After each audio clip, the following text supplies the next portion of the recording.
You're listening to The Main Event with Zach Gelb and Chase Sr. on WIP.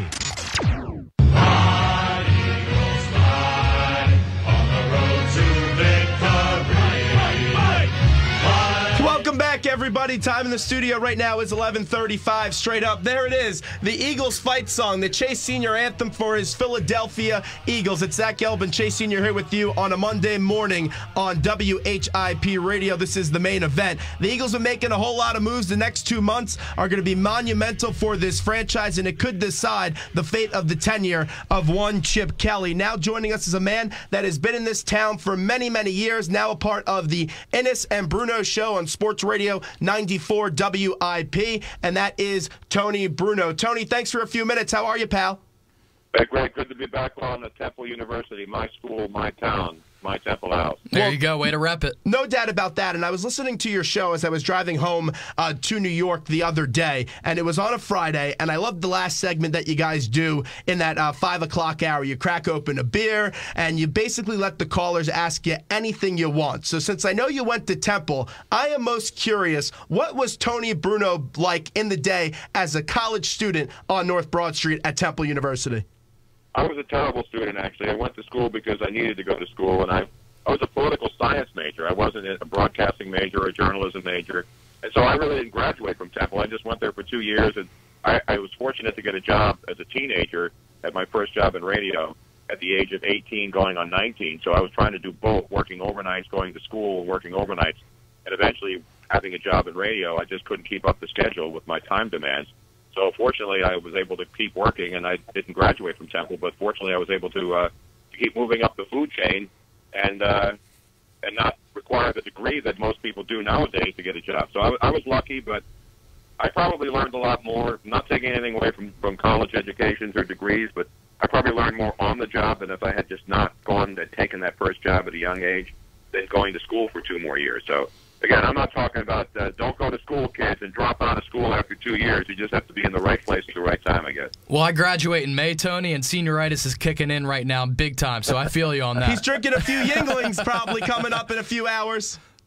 Yeah, don't drop out now, man. If you're graduating in a couple of months, I would stick it out now, pal. It's Zach Gelb and Chase Sr. here with you, WIP Radio in Philadelphia. And you've been all over the place. You've been out in L.A., you've been nationally with Olbermann, you also have been in Philadelphia for many, many years. Now you're co-hosting with Josh Innes on Sports Radio 94 WIP. You guys have a fantastic show. Just to be back hosting on WIP and co-hosting with Josh, what does that mean for you? Well, it's great because I grew up here, so I spent most of my life here with the exception of 11 years in L.A., so Philly's always been my town. Even when I was living in L.A., I was back here every month or two to see my family and to come back. And I had a line in my house, so I was able to do shows from L.A. and Philly. And so I never really left Philly, even though I wasn't living here. And so my family's all here, and I moved back a couple of years ago to Philadelphia to do 97.5, and I was there for 3 years, and then my contract expired, so I was out of work for about 6 months, and then WIP called me back and said, hey, you want to come back and join the old gang and get the old band back together. And so I started with the WIP as far as sports talk in Philly back when WIP started 25 years ago with Angelo Cataldi on the morning show. And so I left to pursue ESPN full time when I was there for 7 years. And then I went to ESPN and was there till 2000. So my Philly connection's always been there. Even in my national work, everybody who's heard me either at ESPN Radio or Fox Sports Radio on the West Coast always know that I was the national voice for Philly wherever I was, and I think a lot of people around the country who heard me all over the place knew that there were very few Philly guys on the radio nationally. And while I had to talk about national sports, people always knew that I was a Philly guy first. So now let's get to those Philadelphia Eagles, as you're a big voice of all of Philadelphia, like you were just saying. This is an Eagles time right now that there's some uncertainty. I think they're going to bring in Marcus Mariota in the draft and maybe make a trade with the Jets at number 6 if he's still available. But the big problem I have with the plan that Chip Kelly's doing right now is they could have made an easy fix, in my opinion, to get back to the playoffs. I thought you could have kept the offense in place, maybe restructure LaShawn McCoy's deal, and then go out there and really use free agency and the draft to fix this defense. He blew up almost this entire offense. LaShawn McCoy is now going to Buffalo. Macklin's going with Andy Reid to Kansas City. Are you a fan of what Chip Kelly is doing right now with the Philadelphia Eagles? Well, it's interesting because we were all complaining last year that, that Chip's had a good offense and he thinks his offense is the best, but they couldn't make key conversions on fourth and third down. And fourth down, they couldn't punch it in. They couldn't keep drives going. They couldn't run the football to run out games. They had to keep turning it back to their defense. They couldn't get big stops. So Chip, I guess, has thrown everybody a curveball and saying, I'm going to show you guys that it's not just about taking all these Pro Bowl guys and great running backs and great receivers and winning. I can win because I can plug anybody in there to run this offense. He re-signed Mark Sanchez.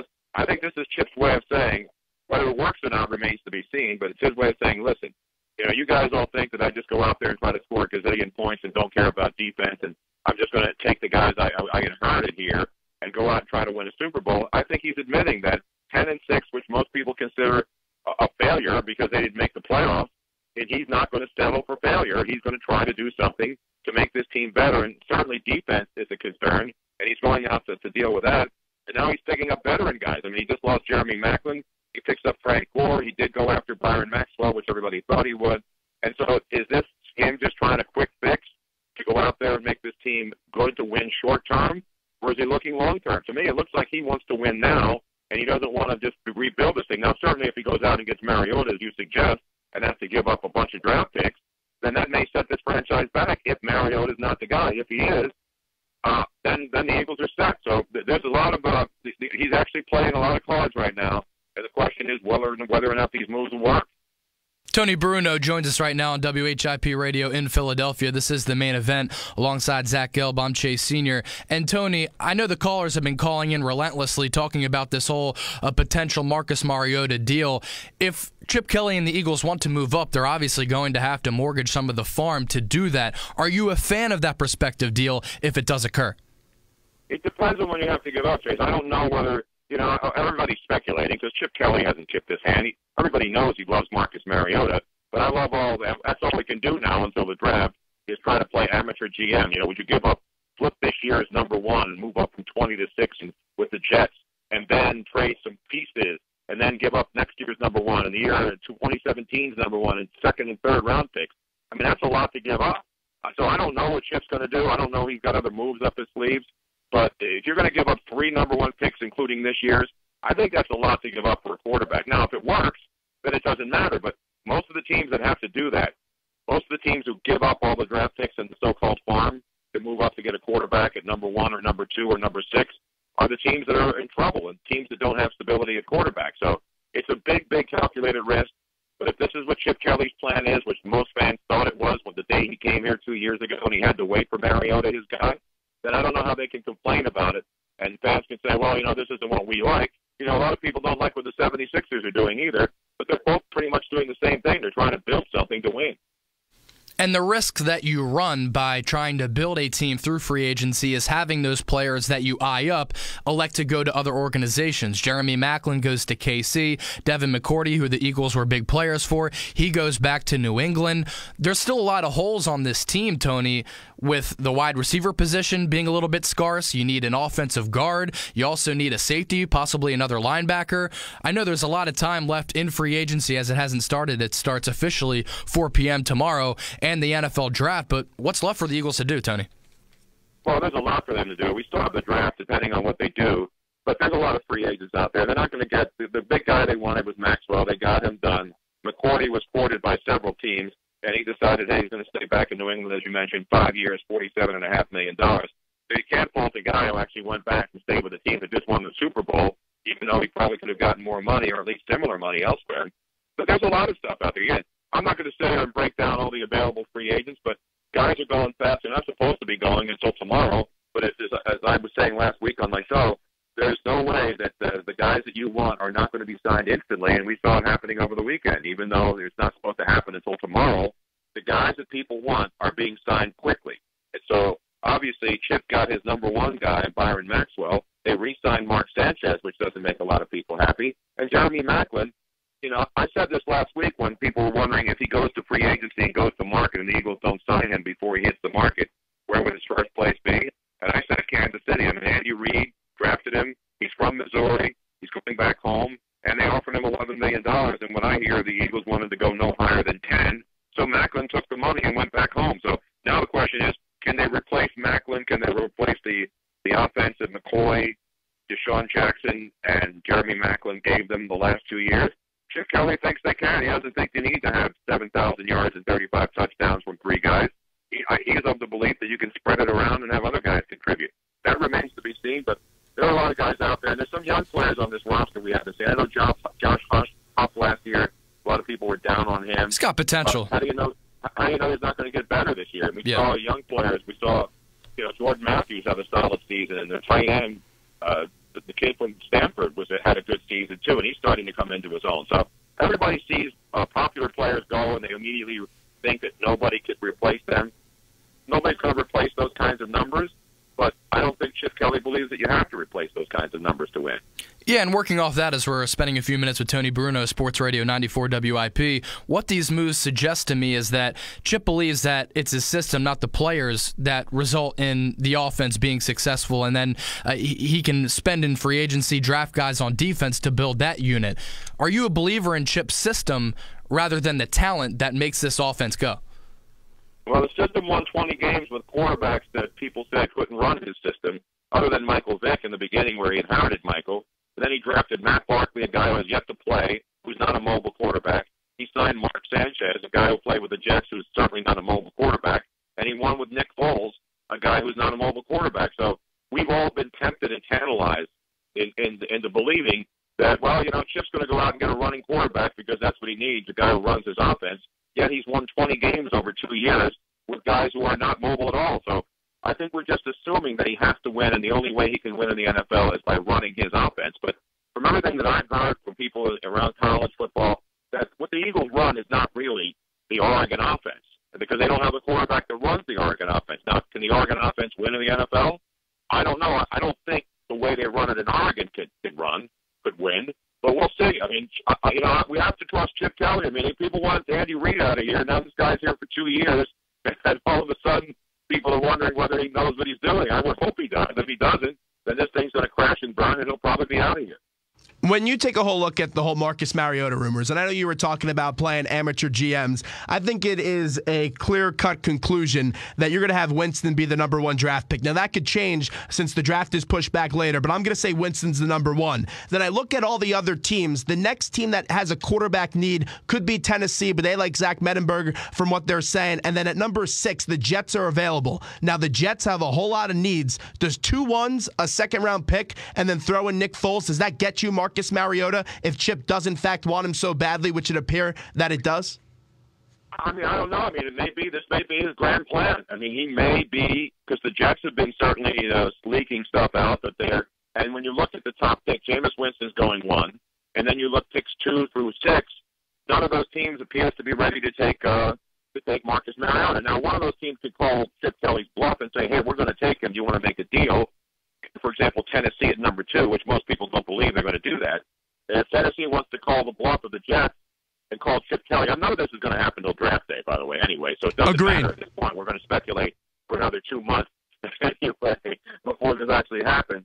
So I think what happens the next couple of weeks with free agent signings and to see what this team will look like pre-draft, that's what will finally shape what Chip Kelly does. But if he's sold on taking Marcus Mariota, then the teams that want to deal with Chip, and that they believe that, they're going to be the ones. I think Tennessee at number 2, and I think the Jets at number 6. The Jets at number 6 make the most sense because they need a quarterback as well. And if the Jets sign I saw a rumor this morning, I don't know if it was true, that the Jets wanted to sign Sam Bradford. Well, if the Jets sign Sam Bradford, then they really don't want Nick Foles, and there's no way they would take Nick Foles in any kind of trade scenario, I wouldn't believe. So, because I think they're going to keep Geno Smith around for another year rather than give up on him this quickly. So it's all going to transpire over the next month, and then we'll have a better idea. And whether Chip signs more offensive linemen, we'll go after them in the draft.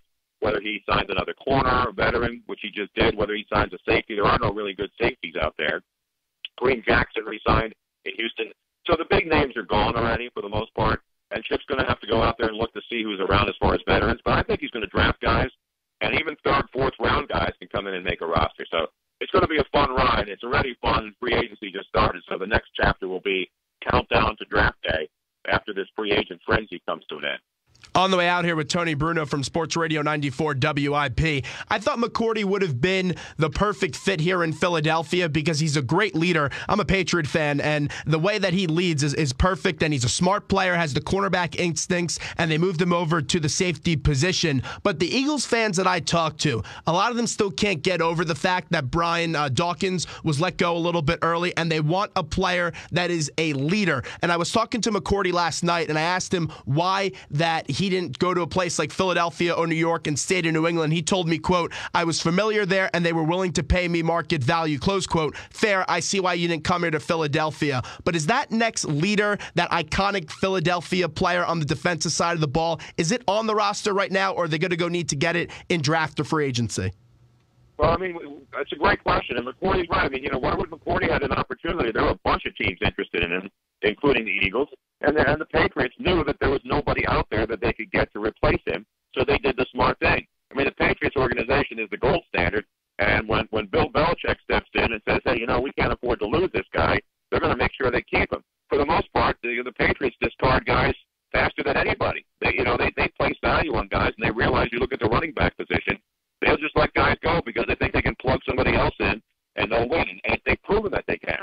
So as far as being able to get a leader, I mean, Malcolm Jenkins showed some leadership here. I know D'Amico Ryans, who's still on the roster coming back from an injury. I think they have some guys on defense. What they were lacking are guys who can really play hard.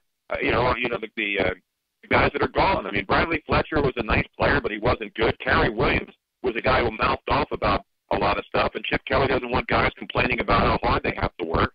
And I think Byron Maxwell's a quiet guy. I don't know if he's, if he's a leader on the field, and people suspect that because he played with that Seattle defense with Richard Sherman on the other side, that he's going to be, a guy who's going to be exposed here like Nnamdi Asomugha was when they got him from the Raiders. But so we'll see. I don't know. I think they actually have more leaders on defense with Jenkins and D'Amico Ryans than they do on the offensive side right now.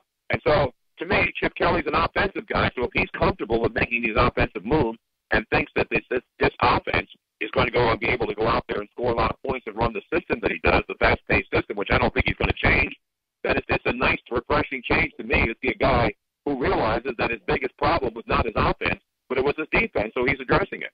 Well, it's going to be fun to see how these next 2 months play out, and they're going to be imperative for the success of the Philadelphia Eagles. Tony Bruno, we love your show right now with Josh Innes and Bruno. Make sure you listen in from 1 to 6 p.m. today, and they're always at Chicky and Pete's on Friday. Tony, thanks so much. This was fun. Let's do it again real soon, my friend. All right, Zach and Chase. Appreciate it, man. Thanks for having me on. Thanks, Tony. There's Tony Bruno joining us from Sports Radio 94 WIP. Okay, we'll take our final break of the day. Time in the studio right now is 11:53. When we get back, we'll wrap up shop, and the Temple Sports Hour will join us in about 10 minutes. They're going to be live and live in color right here on this station. WHIP time is 11:53.